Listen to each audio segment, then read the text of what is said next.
You are listening to the Hero's Journey podcast. I'm Jeff, you've got to take the mask off, dude. No, we can't understand a word you're saying. Are you crazy right now, man? There's a pandemic going on. You're in your house. You're in your house. You're safe. Take the mask off. It's going to be okay. You are listening to the Hero's Journey podcast. I'm Jeff Garvin. And I'm Dan Zarzana. Let the journey begin.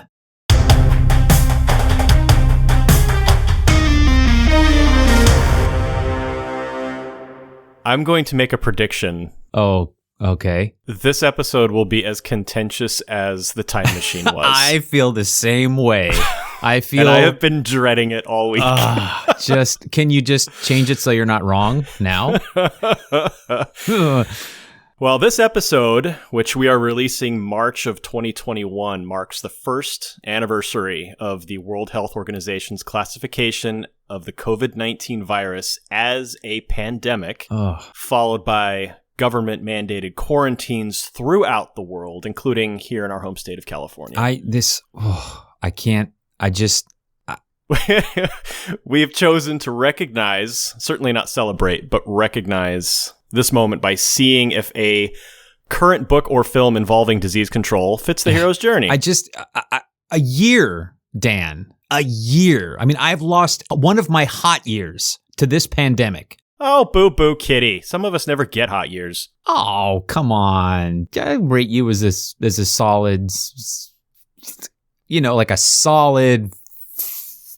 Can I use half stars? We're talking about Outbreak, the 1995 action thriller from director Wolfgang Petersen, who has apparently directed a bunch of films that I've seen, but had no idea. Yeah, he's directed a number of really great movies across genres. You got Das Boot, which is become a film school staple. The Never-Ending Story, fantasy. Enemy Mine is a sci-fi. In the Line of Fire, Air Force One, The Perfect Storm, Troy. And I would also add that this episode coincides with Wolfgang Petersen's birthday. He turned 80 years young on March 14th. So, fröhliche Geburtstag, Herr Petersen. I gotta turn the subtitles on. We are also celebrating Outbreak's birthday, as it was released on March 10, 1995. Jawohl, fröhliche Geburtstag, Outbreak. God, it's happening again. Outbreak was produced on a $50 million budget, but grossed just $67 million domestically. However, the global box office take was $190 million. So, just like COVID-19, other countries are more concerned with disease control than the United States. Yikes. The film also stars a powerhouse cast. Two-time Academy Award winner Dustin Hoffman, Academy Award winner Morgan Freeman, two-time Academy Award winner Kevin Spacey, Academy Award winner Cuba Gooding Jr., two-time Golden Globe winner Donald Sutherland, along with Rene Russo and Patrick Dempsey, who I'm kind of surprised don't have any. Like Patrick Dempsey, I figured had Emmys from Grey's Anatomy, so I was surprised when I looked him up and there wasn't anything. Yeah, and you know how I love casting weirdness. In the tidbits, there's so much crazy casting nonsense with this movie. Oh. It's so crazy. You're like, who? All right. How are we going to keep all the characters straight amongst the terrible swath of inevitable plot listing we're going to have to do for this film? No, stay strong. Stay strong. Bullet points. No, it's going to Bullet points. We may hate each other by the time we're through, but we will get through this. It's going to be so bad. That's right.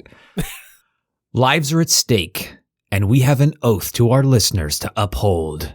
Put on your hazmat suit and try to remain calm.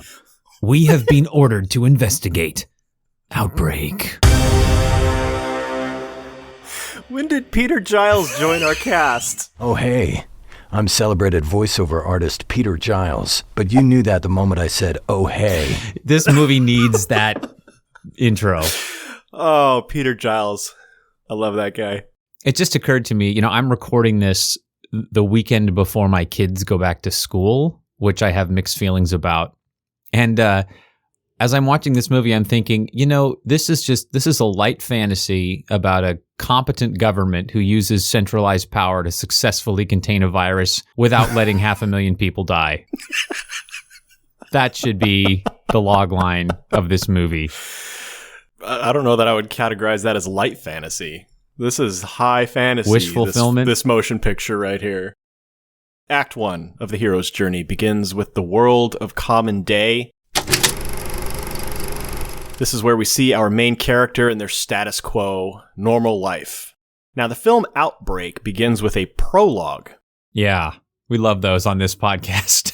Yeah, It's a really, backstory. really Thanks. throw the hero's journey for a loop. We've got to add an extra, like, segment 0. Yeah. But before that, there is a title card of a quote by PhD and Nobel laureate Joshua Lederberg. I love this quote. It is so poignant and frightening, particularly for us today. The quote is, "The single biggest threat to man's continued dominance on the planet is the virus." So the prologue, 1967, the Motaba River Valley in Zaire. We're at a mercenary camp that is suffering from a terrible disease of some kind. A military chopper lands, 2 hazmat-suited dudes get out, look at the place, promise the doctor that they will send an airplane. That airplane turns out to be dropping a bomb, not medical supplies. Oops. That surprised me. I thought that was a good opening to the film. And then, of course, over the explosion, now you get the titles of the actor names and whatnot, like Mushroom Cloud, Dustin Hoffman.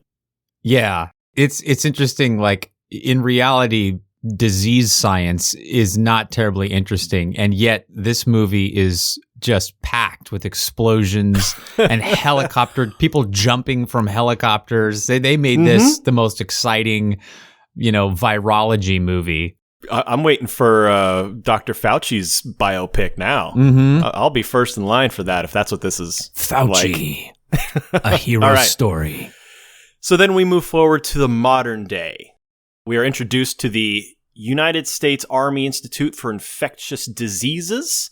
We're given a tour of the various departments and the protective measures escalating in severity with the escalating severity of each disease type. So we start with biosafety level 1.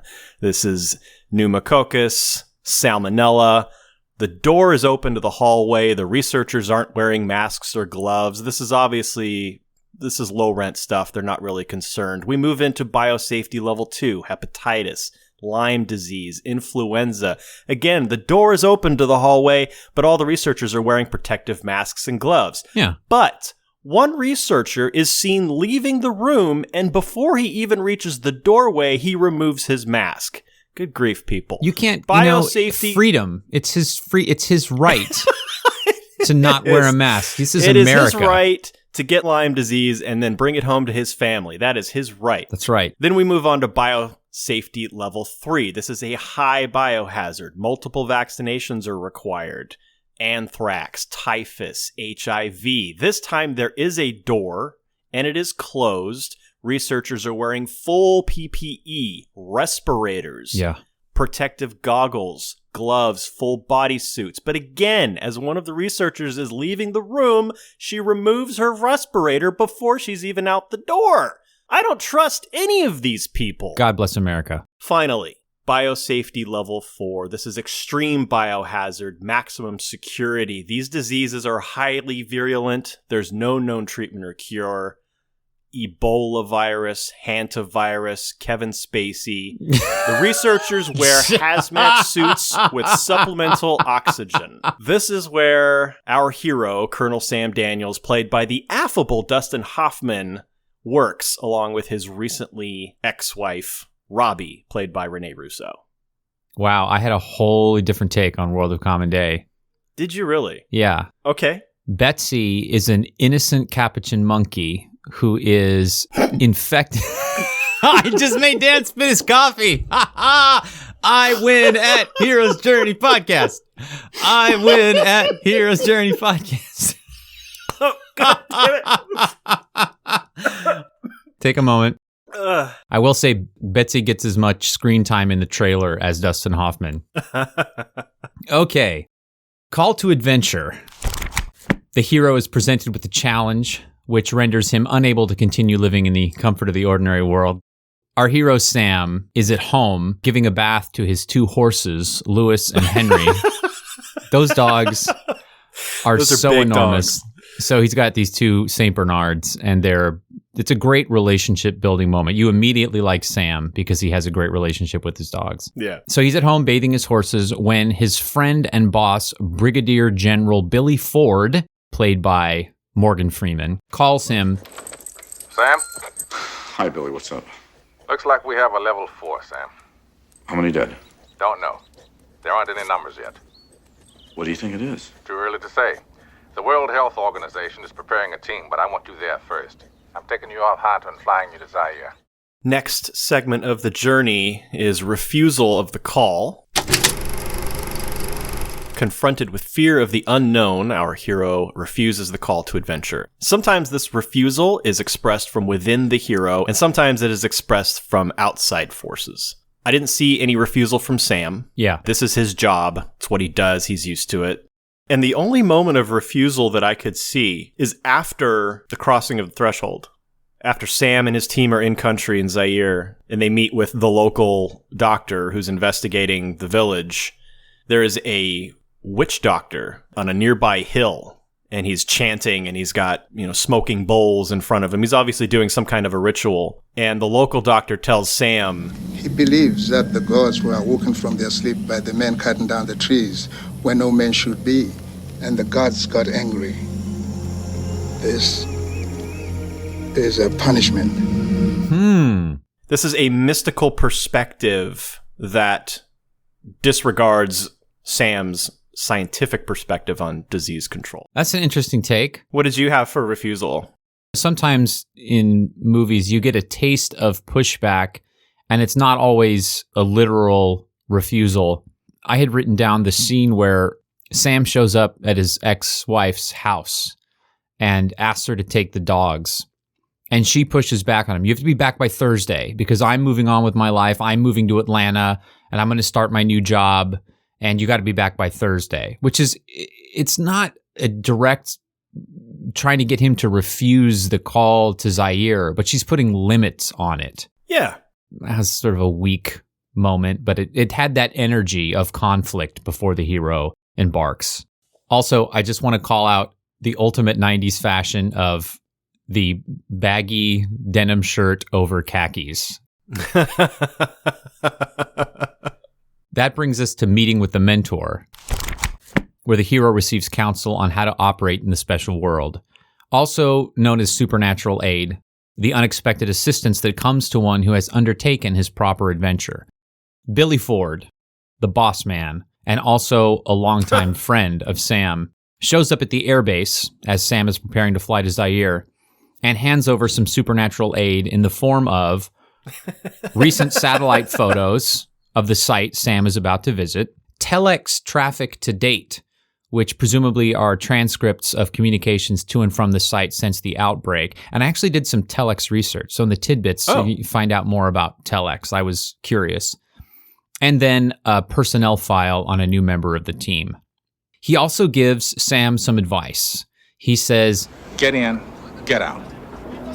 Much as I hate having you around here to make my life miserable, I really don't want to lose you to some bug in the field.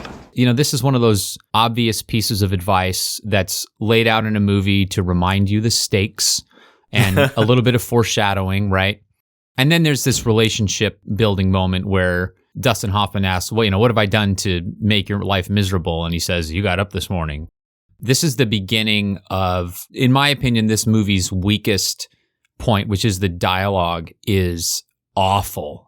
And luckily, you have these amazing actors who imbue it with life and smiles and subtle things. And then as Sam walks away, where we stay on Morgan Freeman, and his friendly smile slowly erodes to an ominous look. So that's what I saw as the meeting with the mentor. I saw an additional mentor moment on the plane while the team is flying to Zaire. The new man that has joined Sam's team is Show me the virus! Major Salt, played by Cuba Gooding Jr.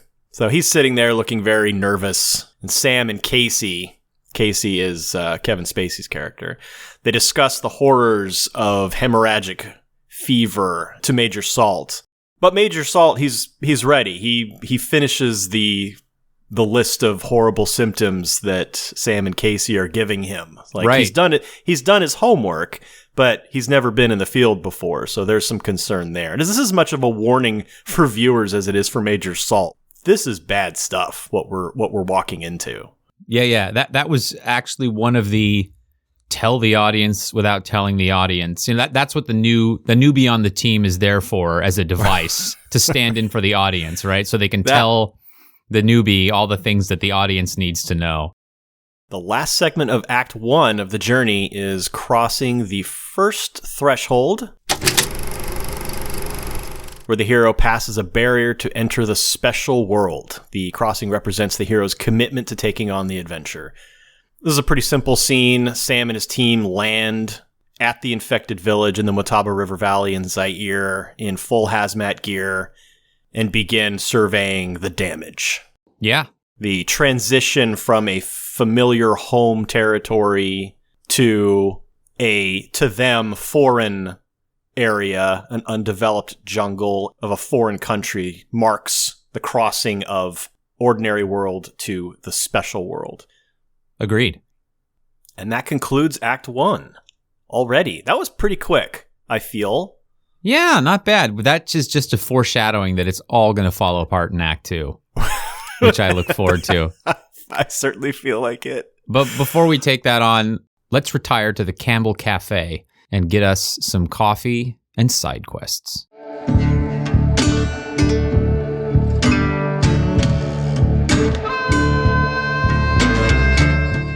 Oh, it's nice to be here.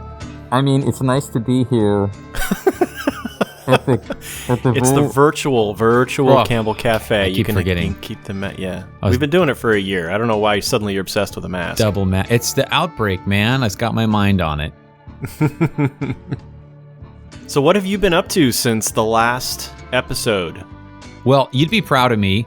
I finished 3 books and I watched 6 films, which is out of the ordinary. So, I don't know, pick your top 2, 3 of those? So, as far as movies go, I've been continuing my Marvel marathon, and I loved Ant-Man. To date, it is my favorite Marvel movie. I absolutely loved it.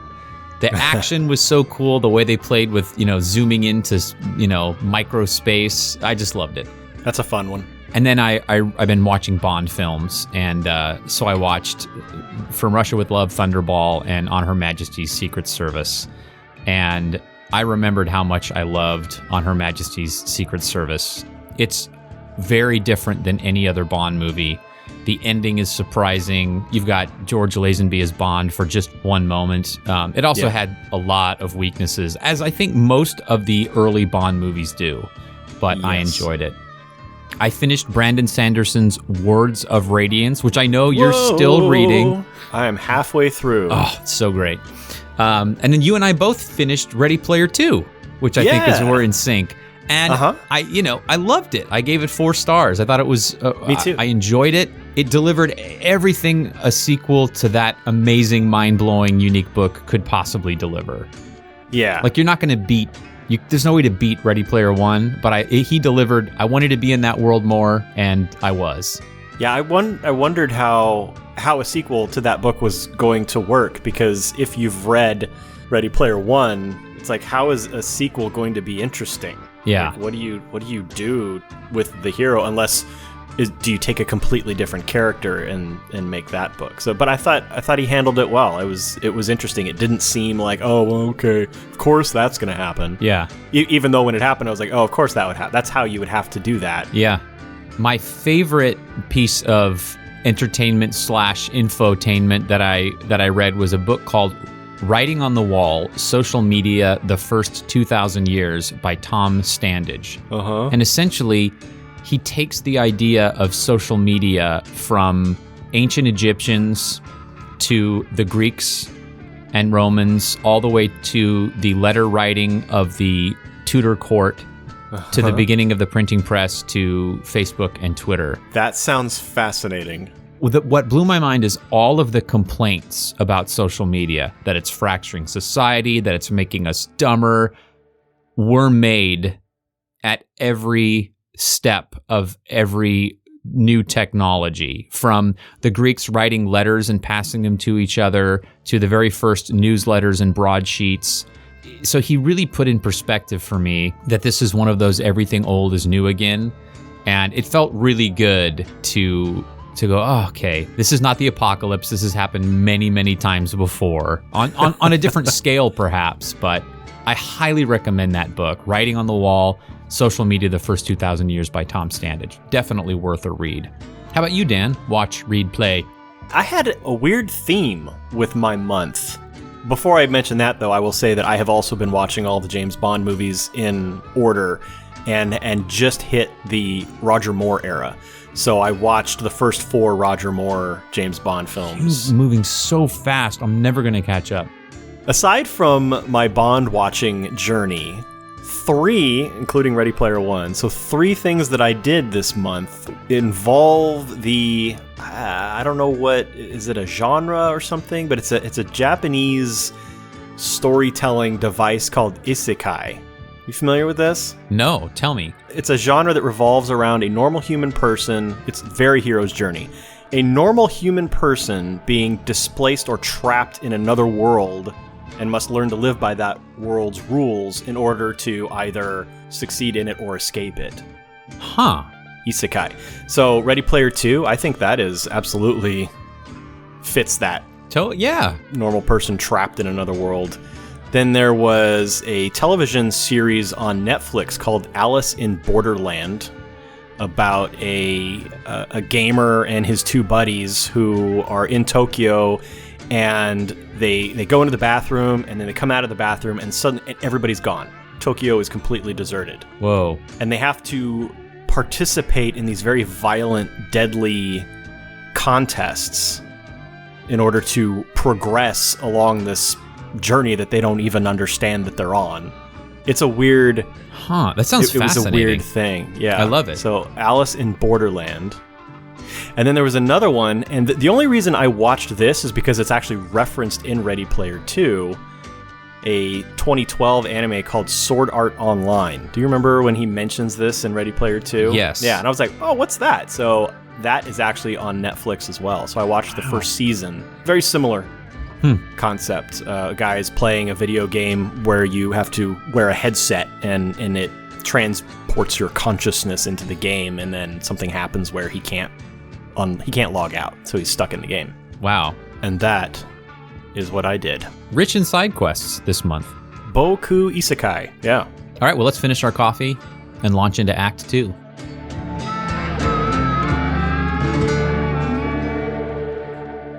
Act 2 begins with tests, allies, enemies, aka the Road of Trials, which this certainly is. Now in the special world, our hero makes allies, meets enemies, and must pass a series of plot listing to prove his worthiness. I was about to say, the Road of Plot Listing. You're going to have to help me here. Just whip me spiritually if I start to fall into that. So, allies. Maybe just summarize each scene in a sentence or two. I'll try.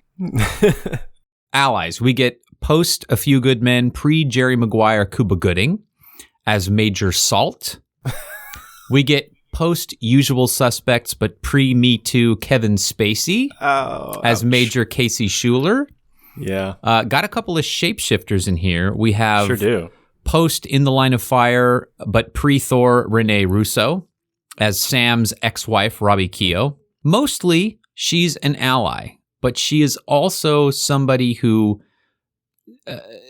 disrupts Sam's life. And we have post-Shawshank, pre-Seven Morgan Freeman as Brigadier General Billy Ford, who is a mentor and a friend until it's revealed that this whole time he's essentially been deceiving and working against Sam. Though he tries to redeem himself and in the end sort of does, but he's definitely a shapeshifter. Yeah. Then we have enemies. We have post-Puppet Masters, pre-Hunger Games Donald Sutherland. and the goons who follow his orders. Okay, tests. Holy cow. Let's assume you've seen the movie, okay? Because this movie is like Die Hard, a series of action sequences that often don't have an official, like, it's just, there's a lot, okay? There's a lot, people. Okay, so Sam, Schuler, and Salt visit Mataba to investigate the virus, right? Everyone's dead or dying. Kuba tosses his groceries and takes off his helmet, which is a fail. But they learn that the virus, while deadly, kills 100% of the infected within 2 or 3 days, is not airborne.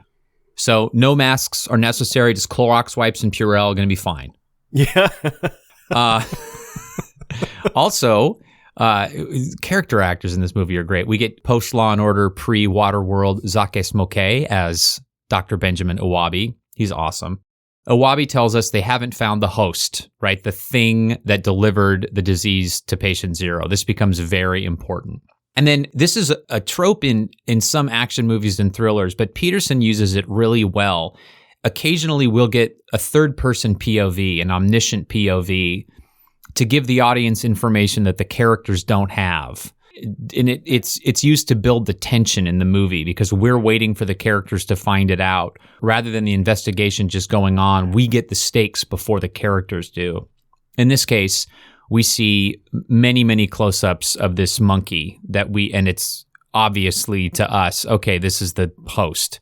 And then it gets captured in a net and put on a freighter called Tai Cook, bound for the USA. Okay, that's all really important setup. So then Sam goes to Billy, a.k.a. Morgan Freeman, and says, this is a big emergency. You've got to issue an alert. Billy pushes back, and we find out that Sam has this history of being an alarmist, and he's been wrong a lot. So now we're going, oh, okay, so maybe it's not that big a deal. Also, what drink is Sam holding in that scene? It's either a half pint of beer or the most aggressive pour of whiskey in cinematic history. I thought that was weird. It was like a squat, wide and he's glass. Like it looked like a double-sized rocks glass or something. And Hoffman is like, around. yeah, he's sloshing it around like whatever. Anyway, for the beverage break, I will be pouring myself 8 ounces neat of Jack Daniels. That's my beverage. So we get another scene with Sam and his ex-wife Robbie. He's breaking promises, didn't pick up the dogs. This is a relationship fail. He didn't have a choice. He gets to Zaire and there's stuff happening. Right, but that's he can't be back in 4 days. Oh, yeah, but I get the feeling that this is just one more thing in his, he's obsessed with his job and that's probably why he lost her. And this is just one more. Sure, of course you had to go to Zaire. I get it, but this is why it's not working. I'm going. Also, she's getting in a cab to go to the airport with 2 150-pound St. Bernards. How's that going to work? She's going to get on a plane with those dogs? Like that? Emotional support dogs. Jesus. Anyway, Casey and Sam are suiting up to go to the BL4 lab, to go inside to this dangerous lab. And Sam is distracted by his talk of divorce, and Casey discovers a tear in his suit, and he tapes it up. But this is foreshadowing. This is a fail by Sam, but a success of the team to protect each other. And it's also a reminder of what's at stake here. One screw up. Right. And then we get this. We get the look. I'm sorry to interrupt you, but the look on Dustin Hoffman's face. And he says, kind of takes your breath away. Yeah. Like he really, how close he got to disaster. And, if you had that kind of job, like driving to work is something you can do with half your attention. Because it becomes so ingrained. And I'm sure as those guys put their suits on every day and it would start to be casual. You would start to lose touch with how dangerous it is if there's one little hole in your suit. Yeah, your self-perceived expertise breeds complacency. So then we get this info dump that's important for the movie, but it's really bad. It's really bad. So we're seeing the virus and we're seeing how fast on screen, how fast it kills. And this is the please give us a line for the trailer scene, because Kevin Spacey literally says, "Mark this day, Salt." Right? And then he says, "I hate this bug." Yeah. And then Dustin Hoffman, "You got to love its simplicity. It's 1/1000th our size and it's beating us. What do you want to do? Take it to dinner? No. What then? Kill it." By the way, none of those lines made the trailer because they're so bad. All right, so then In a very thriller scene, Billy sneaks in, steals a sample of the virus and tests it, and we learn it's the same Motaba virus from 1967. The one Billy and his boss, Major General Donald McClintock, Donald Sutherland, bombed a village to keep secret.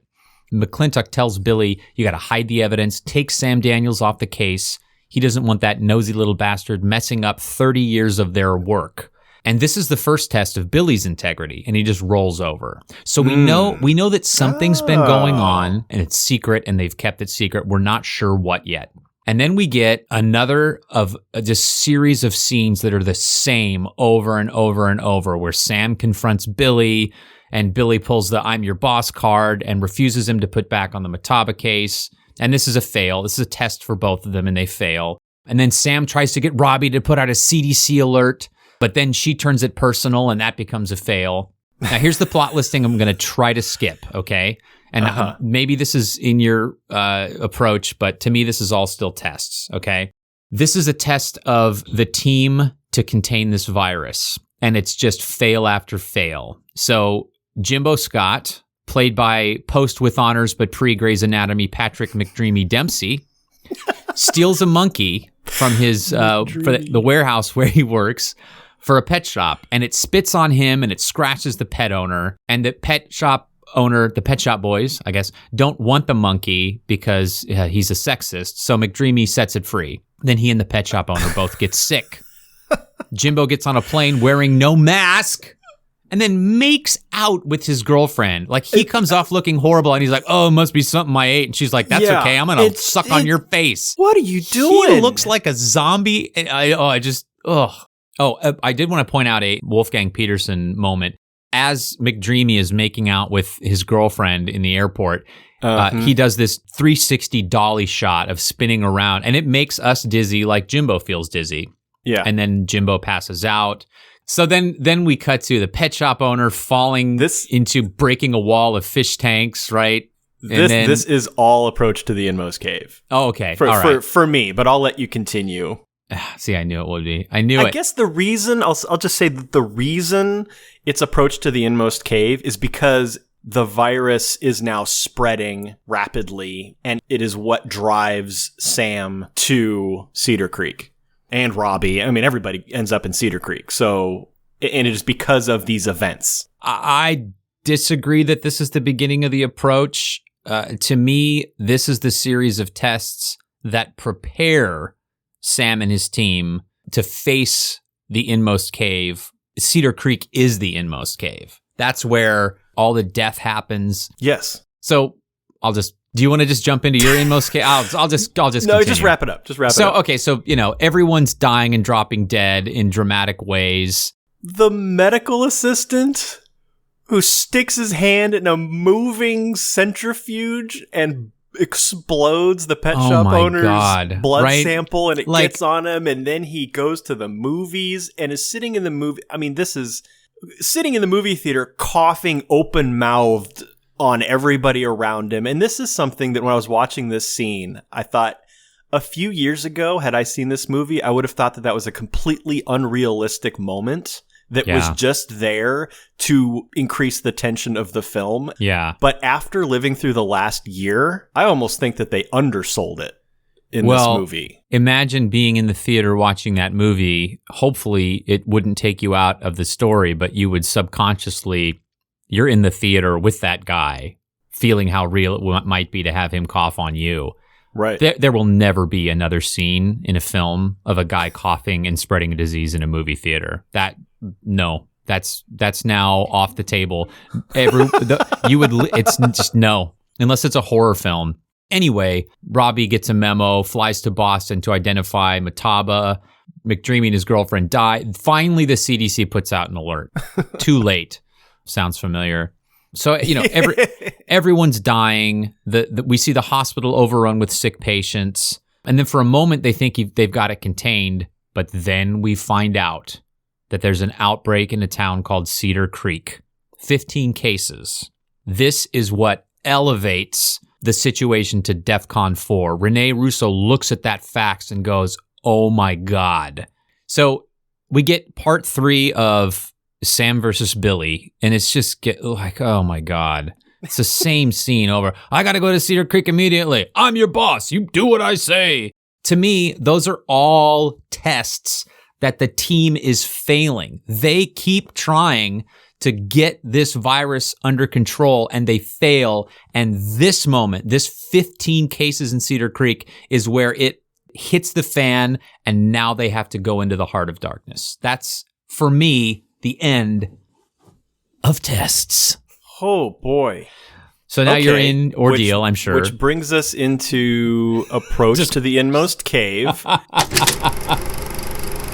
The hero reaches the edge of a dangerous place where the object of his quest is hidden. There were a few scenes in there that I had an approach, but I absolutely see as tests as well. I had a difficult time delineating the segments in this film. Yeah, me too. The McClintock and Ford scene where you called out Ford's rolling over. I agree. That's more appropriate in tests. But all the stuff showing how the virus is spreading, that is all establishing the approach to the inmost cave. That is the rapid downward slide into what becomes the ordeal. They aren't tests for the team. The monkey spreading the disease to Jimbo and the pet shop owner and the other monkey that's in the pet shop. None of that is failure on the team's part. It's not their fault, but it's certainly their job to contain the virus. Absolutely. They're not tests. They don't know anything about this yet. I disagree. I think if their goal is to prevent deaths and the spread of the virus, and they're all trying, and they're failing, and it's spreading and spreading and spreading. I completely disagree that with you. There's nothing that they could have done. No, he's trying to get Billy to issue an alert. Doesn't happen. Tries to get Robbie to issue an alert.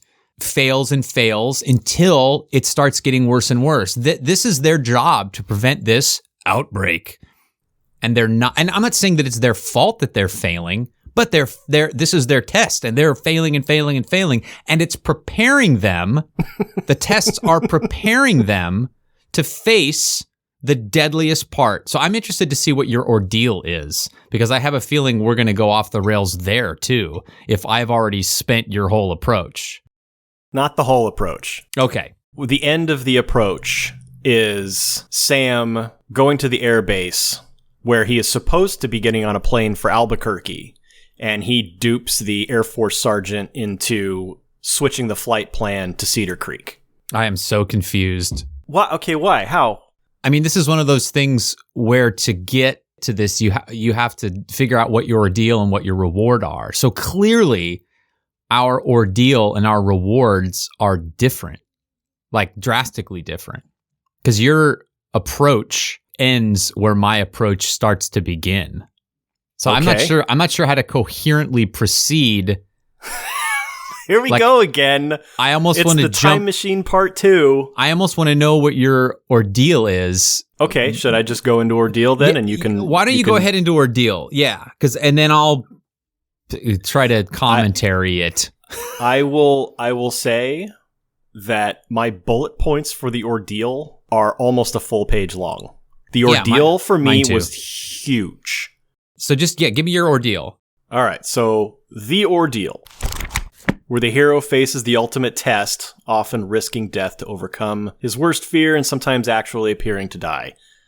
The inmost cave is Cedar Creek, California. This is the hot zone of the Motaba outbreak. The military has quarantined the town. Sam arrives against orders. Robbie and her CDC team arrive. General Ford arrives under orders from General McClintock to essentially prepare for Operation Clean Sweep, which we don't know what that is yet. But the whole sequence of events in Cedar Creek, I felt was ordeal. The investigation of the town, the virus, the realizing that the virus has mutated and is now airborne, things are getting worse. There was an atonement with the father scene where Sam, after Ford has ordered Sam to be arrested because he's in town against orders, Sam marches right up to Ford's office and he lays it out. You got 19 dead, you got hundreds more infected, and it's spreading like a brush fire. You got to isolate the sick, and I mean really isolate them, Billy. We got to get everybody else back into their houses. We got to keep them there. We're doing that, Sam. No, we're not doing it because I just drove through 100 people. And if one of them has got it, then 10 of them have got it. And if one of them gets out of Cedar Creek, Billy, then we're in deep. And he says, don't threaten me. Don't threaten my crew. Leave us alone to do our work. This is Sam confronting the person who holds the most power in his life, the mythological father character. There's two of these because as you've said, the same scene happens over and over and over and over. Yeah. There's the riot with the Cedar Creek citizens, the three guys in the pickup truck try to escape the town and the military has to. This part seems so far-fetched to me. Like members of the Republic resisting attempts for the government to protect them. I didn't buy that. I just didn't buy that. And then the military curfew, like they're people with guns and pickup trucks call BS on the lockdown, and they're trying to escape. That's not going to happen. But the army chases them down with Humvees and helicopters and opens fire. They made Gavin Newsom look like the governor of Texas. If you leave the curfew, we will shoot you. People are complaining, I don't want to wear a mask. How about if the government was going to shoot your ass in the street? So where does your ordeal end? The ordeal ends at the second confrontation with Sam and Ford. Jesus. Casey has contracted the virus. Robbie contracts the virus. Sam is losing his allies. And there's another atonement with the father moment where Sam confronts Ford. You knew about Mataba all along. The 1101 was the anti-serum. You could have stopped this outbreak before it mutated, but you didn't. Wow.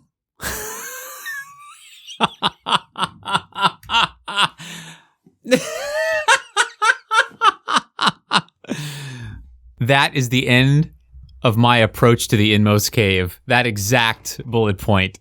Wait, so what's the reward? If that's your ordeal, what's the reward? The reward is the information that Ford gives Sam about Operation Clean Sweep and the information that the team gets about Jimbo Scott. They finally know how to track down the host. Okay, well, this will be interesting because I'm going to do my ordeal. Okay. So again, this is the hero facing the ultimate test, often risking death to overcome his worst fears, sometimes actually appearing to die.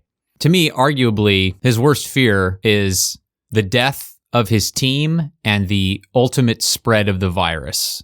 So my ordeal begins with Major Schuler, Kevin Spacey, is behind the microscope doing virus tests and he nods off. And he's leaving the lab. He forgets to disconnect his air hose and he tears a hole in his suit. And now he's exposed, but he tells no one.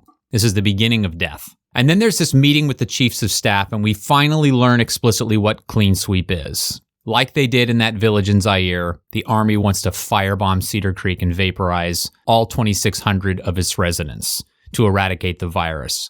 Again, this is looming death. This is the worst case scenario. Then again, death is near us. The host monkey shows up outside a girl's window in Palisades, California. She befriends it and names it Betsy. This is the virus itself threatening the innocent lives of Americans. McClintock arrives at the army base outside Cedar Creek. This is our villain. And he tells Billy, we're going to blow up the town. I've got a green light. Billy tries to talk him out of it. It's the history has its eyes on us moment of this movie. And McClintock says, nope, we're at war. And he sees the 2,600 Cedar Creekians as casualties of that war. And he thinks it's worth it to save 260 million Americans. Now, this, to me, in the context of the pandemic that we're in, stepping outside of the hero's journey structure for a moment, this is the moral question that's so fascinating. If we could have killed off coronavirus in March of 2020 by letting 3,000 people die, 2,600 people, to save 500,000, would we, as McClintock put it, be compassionate, but compassionate globally? And if the United States wouldn't have, would China, with totally different look at human rights, would they have done it? And we portray Sutherland as a villain here because of his ulterior motive, which we find out later. But you can see how later, if Mutaba really had killed 260 million people, and he was the one saying, we have a solution where we can kill 2,600. I could save 99% of the world. He might have been remembered differently. And I love it when the villain isn't a total villain. This is all your ordeal, right? Yeah, this is still an ordeal. I'm just wondering where we're wrong, because all this is also in my ordeal. I was going along, and you said, okay, what's the end of your ordeal? And so I said the end of your ordeal. You said the end of your ordeal was the scene between Sam and Billy. Yeah, but that's after all this stuff that you're talking about. Oh, I must have misidentified which Sam and... Oh, I see. Sorry. I was seeing the other Sam and Billy scene. I disconnected. I'm so sorry. Well, because there's 45 Sam and Billy and they're all the scenes that same. are the same. All right, so all of this so far is in my ordeal also. You skipped, I probably cut you off before you could say, like, Schuler collapses. He's got Mutaba. Yeah. And then Robbie punctures her hand with the needle. I said all that. So, wow. Did you? Yes. All right, you're going to have to I said Casey gets infected. Robbie gets infected. Sam is losing his allies to the I think I was so disease. Freaked out by how it was going that I just was like trying to find my notes, like, what's happening? Let me just extend the things that I added that go past your ordeal. You've moved on to reward, but I'm still in ordeal, where they find out the host came in on a ship from Africa and that McDreamy smuggled it. He did snuggle it, but he smuggled it out of the warehouse. Right, exactly. So to me, this is still... I can see where you're moving into road back. To me, this is so clearly still the ordeal. McClintock's soldiers come for Sam, but he and Salt commandeer a helicopter and escape town. They land on the Federal Building in San Francisco. They extort the employees to help ID the ship that the monkey was on, and they fly out in a helicopter to it. And this is, again, the hero risking his life. He jumps off the helicopter. Dustin Hoffman, in his 60s, is leaping off a helicopter onto the boat. I loved that. To solve the mystery of a virus, you have to have explosions and jumping off helicopters. So on the ship, he finds the Polaroids of the dead crewman and the monkey, and now they've ID'd the host. Meanwhile, in another omniscient moment, we learn that a little girl named Kate Jeffries has befriended the pesky, pestilent little primate. Wow. Well done. Thank you very much. Schuler's bleeding from the eyes. McClintock has turned Sam and Salt into fugitives, telling the public they're infected. And they use that to hijack a TV studio and show the picture of the monkey to the public. This is a photo of the animal. Can you get in close, please? Can you get a shot of it, please? Somebody get in as close as you can. It's a small monkey about the size of a cat. It has a white face. It has dark fur running down its back. And Kate's mom looks at the monkey on TV, looks back at her child's terrible, talentless crayon drawing, and somehow recognizes that that's the monkey and calls the CDC. They're in California. There aren't wild monkeys around. So if your daughter said there was a monkey in the backyard, wouldn't you be a little suspicious? Children lie and make stuff up. I know this for a fact. Sheriffs fire shotguns at the helicopter in front of a bank of media and news vans. That's my favorite part. They're literally, there's like a press vans behind them, and they are open fire at this. Okay. So to me, the end of the ordeal is Sam and Salt head to Palisades and intercept the monkey. So the ultimate boon or reward, having faced their worst fear, the hero seizes the object of their quest. Now, I will admit, I did have a difficult time determining what the reward was. And it was a lot of my determination was just where the segment fell in terms of runtime, because I was trying to analyze it as though this were a very traditional formulaic Hollywood screenplay. I think it is. The revelation from General Ford to Sam that we're about to firebomb the town, and the information that they receive about Jimbo Scott and the smuggled monkey, I saw those as the rewards. So what do you have, though? To me, it's capturing the host. That's the reward of their surviving death, surviving the loss of team members. So, they use a halved but not cored apple with the store sticker still on it. And that doesn't work. So they use a 9-year-old girl as live bait, and they capture the monkey. 9. And now they've got that the kid host. Was now they have 5, maybe. No. That kid was way too articulate to be 5. You can't understand what 5-year-olds say. So now they've got the host. This is the key to curing the virus. Yeah. And their escape and capture of this monkey is what sets off the road back. Billy, we're on our way back. We got the host. What? We found the host, Billy. Thank God. Yes, sir. You got to call up the bombing. Well, I'll buy you some time. That's all I can do. You get your ass back here, quickly, safely. Yes, sir. Sam, you may run into some resistance on your way back. Resistance? That makes it a little tough to get back safely, doesn't it, Billy? Good luck. I agree with you. I am changing horses midstream. I absolutely understand that capturing Betsy is the ultimate boon. It just happens so late, it confounded me. This is that delayed crisis that Vogler talks about, where instead of the ordeal being the middle tent pole, it's sort of jogged to the right. You know what I mean? Jerk. Every time I try to use that as justification, you're like, no. Now it works to your favor. Now you're like, oh, no. Now I'm going to use the delayed crisis. Oh, fair enough. So wait, you're hopping on my St. Bernard and riding into the road back with me? Yeah. I'm gonna change Henry's midstream. All right. Well, we've definitely earned a cocktail or a beverage of some kind. Shall we put the microphones in the freeze locker and go get a beverage?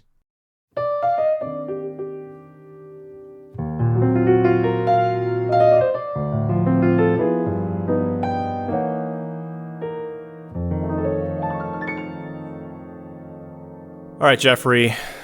The friends that argue together drink together or something. I've been told many times by patrons and listeners alike that they enjoy the episodes most when we disagree. I hope so, because I don't. I love you, Dan. I'm kidding. It's interesting.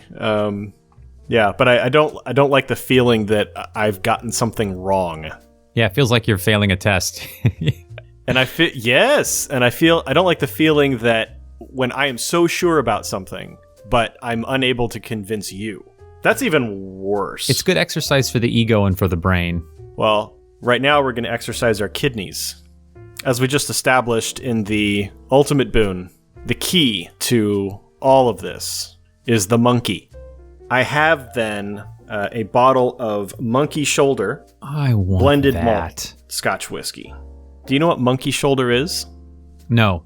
In the traditional malt whiskey making process, the barley was turned over by hand using these big shovels. The barley is laid out on the floor. It's like a big warehouse floor. And these guys called the malt men would take these big shovels and by hand go through like they're shoveling snow and flip all the barley over by hand. And this would result in some strain injury in some of them that would cause their shoulder and their arm to droop down like a monkey.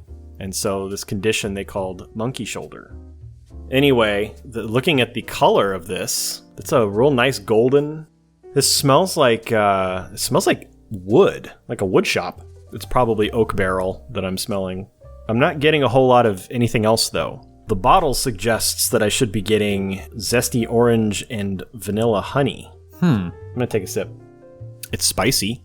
It's definitely good, but I'm not getting any of these flavors that are in the tasting notes. So this is an 86 proof Scotch.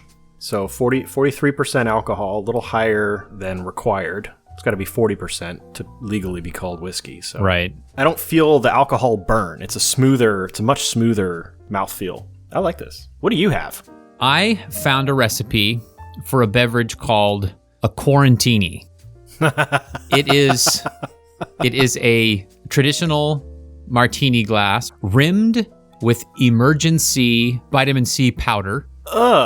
What? And yeah, you know the emergency powder you put into water? The glass is rimmed with that. Yes, I know what it is. I'm horrified that that's what you've done to your drink. It sounds awful. And then it is vodka, honey syrup that you make at home, and a twist of lemon.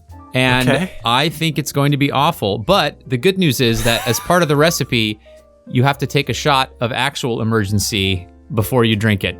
So here comes the shot of emergency, and then I'm going to drink the Quarantini. My God, I'm cringing for you It's going to already. be so bad. Here we go. Did you heat up? Doesn't emergency have to Here's the shot. That was the shot. Oh my God.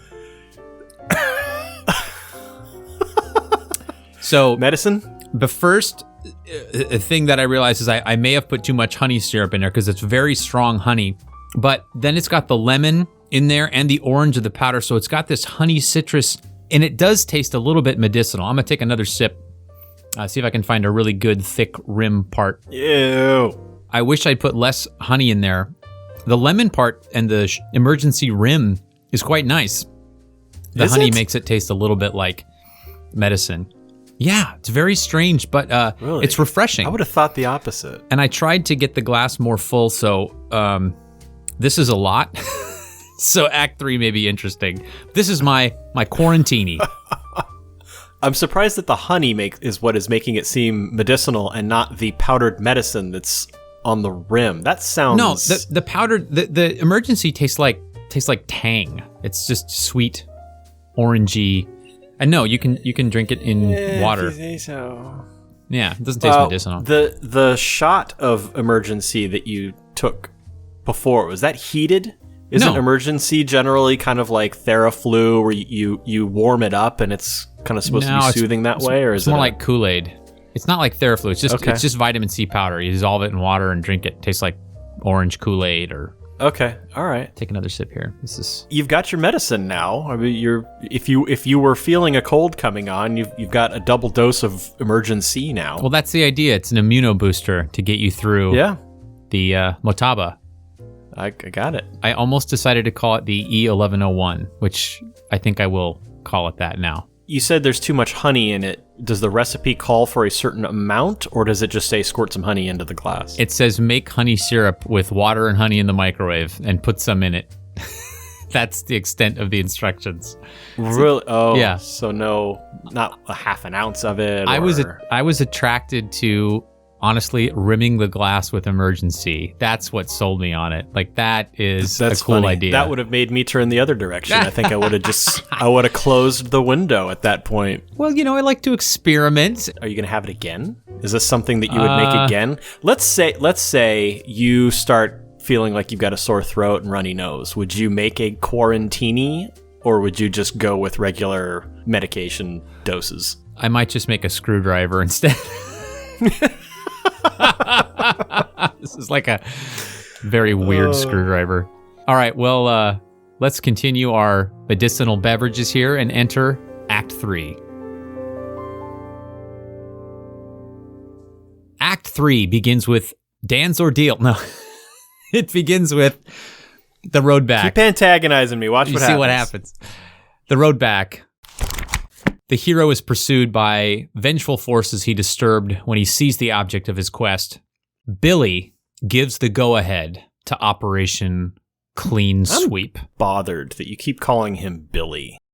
This is a general in the army, sir. You need to show some respect.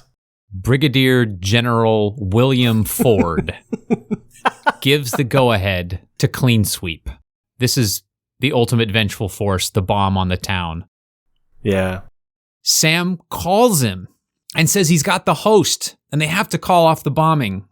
Brigadier General William Ford, as I must now refer to him, says into the radio, "You may run into some resistance on your way back." I mean, if that's not a clear clue that we're about to take the road back, I don't know what is.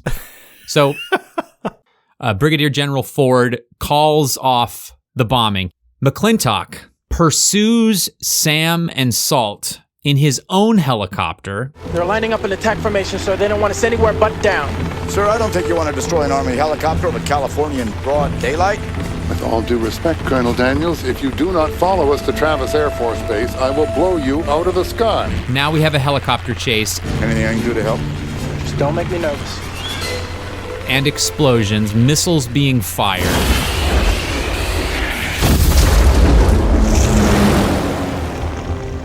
They arrive back in Cedar Creek with the monkey. So they've returned to the heart of darkness now. They immediately synthesize a new serum that works on the new strain, the airborne strain of the virus. You thought 9 months to a vaccination was fast. They got a full cure in a day. Take that, Fauci. Excuse me, Dr. Anthony Fauci, MD, if you please. Sam gives Robbie the good news, and she says she loves his face. And then she starts to pass out. So this is, oh my gosh, almost a relationship. Sam removes his helmet to be with her. It's a very touching scene. And he's either showing her that he believes the cure will work, or he's demonstrating that he doesn't want to live if she dies. Either way, it's really these performances that elevate the movie. Hoffman and Russo and Freeman and Sutherland, they make this otherwise sort of ridiculous screenplay compelling. Yeah. They give Robbie the serum, and they hope it works. That's the road back. Huh. Next segment is Resurrection. That's it. I just get a huh after all the contention. Well, some of the bit at the end there of the road back, I do have in Resurrection, but I'll buy that. You know, the fact that I guess I should say Resurrection, where the hero faces death one more time in a final battle. I see where we're going, and I went there too, but I extended a little bit. Okay, this time the danger is at the apex. So the return to Cedar Creek with the host animal and instantaneous manufacture of the anti-serum, I thought was the beginning of the resurrection, because that's the solution is available. Now Robbie isn't going to die. It's too late for Casey. We didn't see Casey die, but he was certainly in a really bad position the last time we saw him. And then no one mentions him again, even though he's apparently Sam and Robbie's best friend. It's weird. Kevin Spacey just seems to sort of disappear, and no one talks about him anymore. Ouch, it's just weird. Ouch. And also the reason I had Sam and his visit with Robbie, where he removes his mask, like you said, this would be a fatal move if the anti-serum doesn't work. And that's why I'm saying this is hero facing death one more time. Yeah. Yeah, I'll buy that. After that, though, McClintock resumes the order for Operation Clean Sweep. Once again, the big threat, the big bomb is coming. And that poor pilot, Sam and man, Salt, what a rough day. He gets yanked back and forth between kill 3,000 people. Nah, don't do it. No, you got to kill him again. No, don't do it. Yeah, that's a pretty emotional, that's a rough emotional roller coaster these pilots are being put on. Yeah. So Sam and Salt, they take to the air again in their little Loach helicopter. And this time, Sam makes radio contact with the pilots. We have an anti-serum. As we speak, it's being administered. Every infected person in Cedar Creek within a matter of hours will have their dosage, so you must abort the mission. This is urgent. Answer me. Do you read me? This is where General Ford has his Darth Vader at the end of Return of the Jedi moment, where he leaps to the microphone and tells Sam, Colonel Daniels, this is General Ford. I remind you that you are interfering with presidential authority. Sandman has a specific line to the target. If you are in his way, he cannot complete his bombing run, and that will be held to pay. And then Ford has McClintock arrested. He relieves him of command. You're skipping the worst line in the movie. Oh, am I? Have to highlight. Yeah. Oh, please. So after Billy does his weekly coded information about how they can stop the bombing, Sutherland, as a he's above general. What's his rank? Do you remember? Major general. Major general. Okay, so he goes up to Billy and says, "Billy, are you dumb or something? You just told him how to stop the." Okay, Okay. And I'm like, oh my God. For the audience members who don't understand what just happened, Billy, are you dumb or something? A screenwriter unironically wrote that. It made it past all the revisions, past the studio. Just terrible line. Anyway, sorry. Please continue. Okay, so after awful dialogue then, so there is a game of chicken then that Sam and Salt play with this bomber. Yeah, totally. And it gets just right down to the final second before the bomber peels off. And they do drop the bomb, but it falls into the ocean. And the pilot says, I don't know what happened. Must have been a wind shear or something. It's very clear that that Sam's emotional appeal got to them. Yeah. The final segment, return with the elixir or freedom to live. The hero, having won some precious treasure or reward, now returns to the ordinary world to share the spoils of battle. Betsy, the monkey, is now free to roam the countryside, biting whoever they want because there's a serum now. No. What? The town is saved. The serum is working. Sam and Robbie are getting back together. One moment I found interesting was the town's people are being transported. Maybe they're being sent back home to recoup in their homes or something, but there's the scene of the school where they've all been quarantined, and it's outside, and there's just masses of people and gurneys being put into, but it's so disorganized, and there's gurneys coming from all different directions. Yeah. Like, they were all in the school. Where's this guy who's coming from the fourth wall moving toward the school? Where was he? Why wasn't he in there? It was just this mass of, let's make this look as chaotic as possible, but... Picture the second AD on the walkie-talkie. What are you doing? Go everyone... No, the gurneys... God damn it! I need to drink the rest of my quarantini. Should have drank it before the movie. We've done it again, Jeff. The hero's journey has saved the world. Yes, but we don't do it for the glory. We don't do it for the fame. No, we do it because someone has to. And we don't do it alone. We have a whole team of Patreon patrons who contribute every month. And this episode, we welcome 2 new patrons. Quiva, our longtime listener and favorite name to pronounce, and Twitter interactor. And one of my favorite thriller authors on the planet, Sean Cherkover. Thank you so much, both of you, for your support. Yeah, check out the Trinity Game trilogy. It's awesome. If you agree with Quiva and Sean that our show is worth supporting, head over to patreon.com/heroesjourney and see if one of the support tiers fits your budget. We appreciate all the support we receive. And if you have not yet subscribed to The Hero's Journey on your favorite podcast app, please consider doing so. Rate the show on Apple Podcasts. Tell your friends about the show.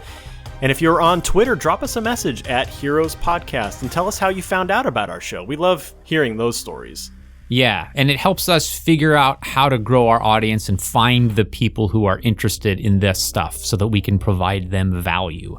The Hero's Journey would also like to thank our demigod patrons, Both Boys React, Gabriel Gale, Jeff Scott, John Peterson Jr., Joseph Wilbur, Michelle Calderon, Ricky Garvin, Scott Sanford, Ami Garvin, and Chris Bodeker. Thank you also to Dean Ethington for designing the Hero's Journey podcast logo. Thanks to Taylor Jordan for composing and performing the Hero's Journey theme music. And thank you to Jason Dorff for our episode artwork. All 3 of them are open for commissioned work, so please consider supporting them if you are in need of their services. You can find links to their social media profiles and portfolios on our website at heroesjourneypodcast.com. Outbreak is copyright 1995, Warner Brothers. Thanks again for listening. Stay safe, everybody. Until next time. Journey on. No, you put your mask on too early. Oh, sorry. Journey on. Are you dumb or something?